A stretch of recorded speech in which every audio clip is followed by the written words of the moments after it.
ನಮಸ್ತೆ. ಶ್ರೀ ಪರಂಜ್ಯೋತಿ ಭಗವತಿ ಭಗವಾನರ ಪವಾಡ. ನಾನು ಆಂಧ್ರ ಪ್ರದೇಶದ ವಿಜಯವಾಡದ ಶ್ರೀದೇವಿ. 2 ವರ್ಷಗಳ ಹಿಂದೆ ಆನ್ಲೈನ್ ಮೂಲಕ ನಡೆದ ಸುದರ್ಶನ ಹೋಮದಲ್ಲಿ ಭಾಗವಹಿಸಿದ್ದೆ. ನಾನು ಮತ್ತು ನನ್ನ ಪತಿ ಇಬ್ಬರೂ ಮನೆಯಿಂದಲೇ ಹೋಮದಲ್ಲಿ ಪಾಲ್ಗೊಂಡಿದ್ದೆವು. ಆ ಸಮಯದಲ್ಲಿ ನಮ್ಮಿಬ್ಬರಿಗೂ ಅನೇಕ ಆರೋಗ್ಯ ಸಮಸ್ಯೆಗಳಿದ್ದವು. ತುಂಬ ಅಸ್ವಸ್ಥರಾಗಿದ್ದೆವು.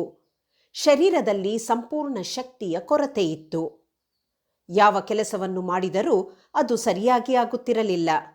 ಸಂಪೂರ್ಣ ನಿಷ್ಕ್ರಿಯತೆ ಮತ್ತು ಆಯಾಸದಿಂದ ಎಲ್ಲವನ್ನೂ ಮಾಡುತ್ತಿದ್ದೆವು. ಆದರೆ ಸುದರ್ಶನ ಹೋಮದಲ್ಲಿ ಭಾಗವಹಿಸಿದ ನಂತರ ನಮ್ಮಲ್ಲಿ ಆಳವಾದ ಬದಲಾವಣೆಯನ್ನು ಅನುಭವಿಸಿದೆವು. ಒಂದು ಮಹಾದೈವಿಕ ಶಕ್ತಿ, ಶ್ರೀ ಪರಂಜ್ಯೋತಿ ಭಗವತಿ ಭಗವಾನರ ಚೈತನ್ಯ ನಮ್ಮಿಬ್ಬರನ್ನೂ ತುಂಬಿತು. ಹೇಗೆ ಆಯಿತು ಎಂದು ತಿಳಿಯಲಿಲ್ಲ. ಆದರೆ ಇದ್ದಕ್ಕಿದ್ದಂತೆ ನಮ್ಮೊಳಗೆ ಶಕ್ತಿ, ಅನುಗ್ರಹ ಮತ್ತು ಹೊಸ ಚೈತನ್ಯ ತುಂಬಿತು. ಆ ದಿನದಿಂದ ಇಂದಿನವರೆಗೂ ಎಲ್ಲ ಕೆಲಸಗಳನ್ನು ಉತ್ಸಾಹದಿಂದ ಮತ್ತು ದೈವಿಕ ಬೆಂಬಲದೊಂದಿಗೆ ಮಾಡಲು ಸಾಧ್ಯವಾಗಿದೆ. ಇದು ಸಂಪೂರ್ಣವಾಗಿ ಶ್ರೀ ಪರಂಜ್ಯೋತಿ ಭಗವತಿ ಭಗವಾನರ ಅಪಾರ ಕೃಪೆಯಿಂದಲೇ ಸಾಧ್ಯವಾಗಿದೆ. ಅವರು ನಮ್ಮಿಬ್ಬರಲ್ಲಿಯೂ ದೈವಿಕ ಶಕ್ತಿ ತುಂಬಿ ಆಶೀರ್ವದಿಸಿದ್ದಾರೆ. ಶ್ರೀ ಪರಂಜ್ಯೋತಿ ಭಗವತಿ ಭಗವಾನ್, ನಿಮಗೆ ಅನಂತ ಧನ್ಯವಾದಗಳು.